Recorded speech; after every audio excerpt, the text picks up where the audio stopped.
الحمدللہ رب العالمین والصلاة والسلام علی رسولہ الکریم فاعوذ باللہ من الشیطان الرجیم بسم اللہ الرحمن الرحیم ارائیت الذی یکذب بالدین فذلک الذی یدعو الیتیم ولا یحض علی طعام المسکین۔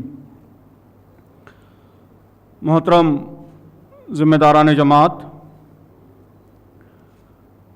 ہیومن ویلفیئر فاؤنڈیشن کے جنرل سیکریٹری اور فاؤنڈیشن کے ویژن کے مختلف این جی اوز کے ذمہ داران، اس ہینڈ ہولڈنگ پروجیکٹ کے پارٹنر آرگنائزیشنز کے ذمہ داران،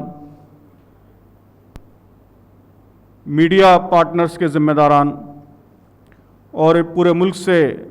آج کے اس پروگرام میں جڑے ہوئے محترم بھائیوں اور بہنوں، الحمدللہ ایک بہت ہی اہم پروجیکٹ کا بھی افتتاح ہوا ہے۔ میں اس کے لیے سہولت مائکرو فائنانس کے ذمہ داران کو اور جو ٹاسک فورس بنائی گئی تھی اس کے تمام ممبران کو مبارکباد پیش کرتا ہوں کہ انہوں نے بہت کم وقت میں تیزی کے ساتھ جو کام ان کو اسائن کیا گیا تھا اسے مکمل کیا اور اب الحمدللہ یہ لانچ ہو رہا ہے،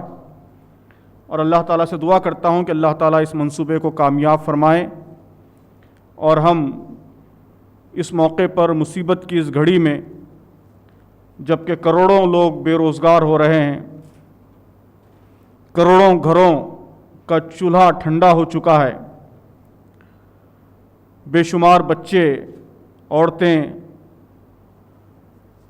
وہ بھوک مری، فاقہ اور ہنگر کی شدید کیفیات سے دوچار ہیں، تو ایسے سخت حالات میں ہم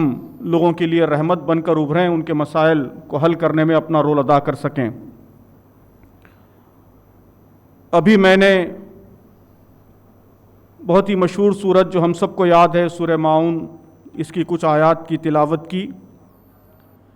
قرآن مجید میں یہ مضمون بار بار آیا ہے، مکی سورتوں میں کئی جگہ آپ کو یہ مضمون ملے گا کہ اس میں اللہ تبارک و تعالیٰ نے ایمان کا تقاضا بتایا ہے کہ غریبوں اور مسکینوں اور مجبوروں کے کام آئیں۔ اس آیت کا جو لہجہ ہے، اس سورت کی جو ابتدائی آیات ہے اس کا جو لہجہ ہے،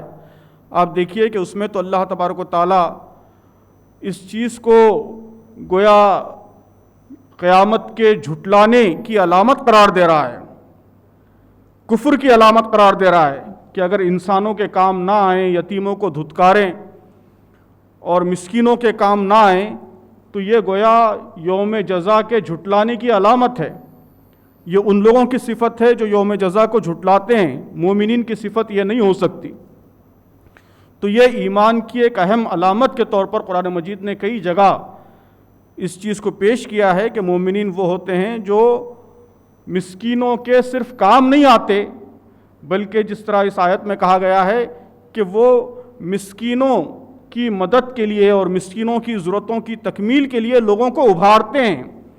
وہ ایک تحریک کے داعی ہوتے ہیں، مسکینوں کی خدمت اور ان کی ضرورتوں کی تکمیل کی ایک تحریک وہ بپا کر دیتے ہیں اپنی سوسائٹی میں، محرک ہوتے ہیں اس عمل کے، پوری سوسائٹی میں یہ مزاج پیدا کرتے ہیں کہ وہ آگے بڑھ کر لوگوں کے کام آئیں۔ تو محترم دوستو، ابھی جعفر صاحب نے بہت تفصیل سے جماعت کے کاموں مختلف مرحلوں میں ہماری جو کوششیں رہی ہیں اس کی تفصیل آپ کے سامنے رکھی۔ تو آج سے 5-6 مہینے پہلے جب یہ سلسلہ شروع ہوا سیکنڈ ویو کا، تو اس موقع پر بھی میں نے یہ بات رکھی تھی کہ ہمارے ڈاکٹرز، ہمارا پیرامیڈیکل اسٹاف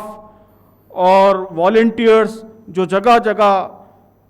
اپنی جان کو خطرے میں ڈال کر انسانوں کی خدمت کر رہے ہیں، وہ ایک ہیروئک اسٹرگل میں مصروف ہیں،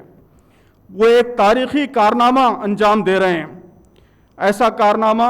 جس کی اہل ایمان سے اس موقع پر توقع کی جاتی ہے، ان سے یہی ایکسپیکٹ ہے کہ ایسے موقع پہ آگے بڑھ کے وہ یہ کام کریں۔ تو ایک ہیروئک اسٹرگل وہ تھی جو سیکنڈ ویو کے دوران میڈیکل ریلیف کے حوالے سے انجام دینے کی کوشش کی گئی۔ اب یہ دوسری ہیروئک اسٹرگل کا مرحلہ ہے کہ اس میں ہمیں غریب انسانوں، مجبوروں، پریشان حالوں کے درد کا مداوا بن کر ابھرنا ہے، ان کے لیے رحمت بن کر ابھرنا ہے، اپنے دین کو، نظریے زندگی کو بھی انسانوں کے لیے رحمت بنا کر پیش کرنا ہے۔ تو اب یہ دوسری ہیروئک اسٹرگل کا مرحلہ ہے۔ جس طرح ہمارے میڈیکل اسٹاف نے، ڈاکٹروں نے غیر معمولی قربانیاں دیں، اب ایک دوسرے گروپ کی باری ہے کہ وہ اسی جذبے سے آگے بڑھیں۔ اس میں بھی ہم کو طرح طرح کے لوگ درکار ہیں، ڈونرز جن کو اللہ نے دیا ہے، ان حالات میں بھی جو مالی لحاظ سے آسودہ ہیں، تو اللہ کا انہیں شکر ادا کرنا چاہیے کہ معظم صاحب بتا رہے ہیں کہ 97% گھرانے ایسے ہیں جن کی انکم ڈاؤن ہوئی ہے اور بڑی تعداد میں لوگ فاقہ کشی کے شکار ہیں۔ ایسے حالات میں اگر اللہ تعالیٰ نے ہم کو خوش و خرم رکھا ہے، ہماری آمدنی برقرار ہے، بڑی کمی اس میں واقع نہیں ہوئی ہے، ہمارے گھر میں چولہا جل رہا ہے، ہمارے معاشی ضرورتیں ہماری مکمل ہو رہی ہیں، تو اس پر ہمیں اللہ کا شکر ادا کرنا چاہیے۔ اور شکر ادا کرنے کا سب سے مؤثر طریقہ یہی ہے کہ ہم جو غریب لوگ پریشان حال ہیں ان کی مدد کے لیے ہمیں آگے آنا چاہیے۔ تو جن کو اللہ نے دیا ہے وہ آگے آئیں، جن کے پاس کوئی آئیڈیا ہے، جو غریب لوگوں، کمزوروں، مجبوروں، ان کو بزنس گائیڈنس فراہم کر سکتے ہیں، ان کی رہنمائی کر سکتے ہیں، کنسلٹنسی دے سکتے ہیں، ان کو کوئی مشورہ دے سکتے ہیں، ایسے لوگ آگے آئیں، والنٹیئرس آگے آئیں۔ تو ہر طرح کے لوگوں کی اس مرحلے میں بھی ضرورت ہے۔ تو یہ بھی بہت بڑی ہیروئک اسٹرگل ہے جو پورے ملک میں ہم کو چلانی ہے، اور الحمدللہ ہمارے ذمہ داروں نے بہت اچھی منصوبہ بندی کی ہے، بہت پروفیشنل طریقے سے منصوبہ بندی کی ہے،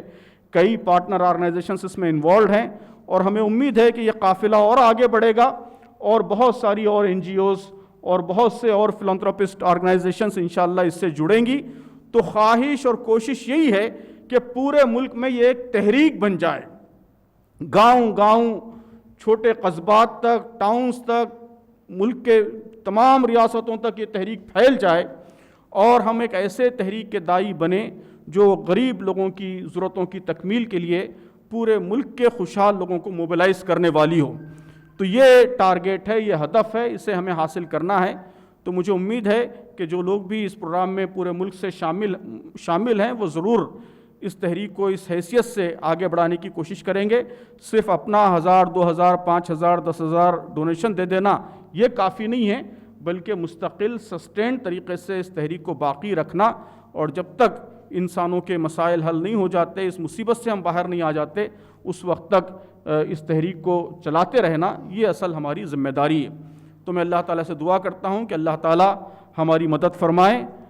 اور بہترین راستے کی طرف، مؤثر ترین آئیڈیاز کی طرف اللہ تعالیٰ ہماری رہنمائی فرمائے۔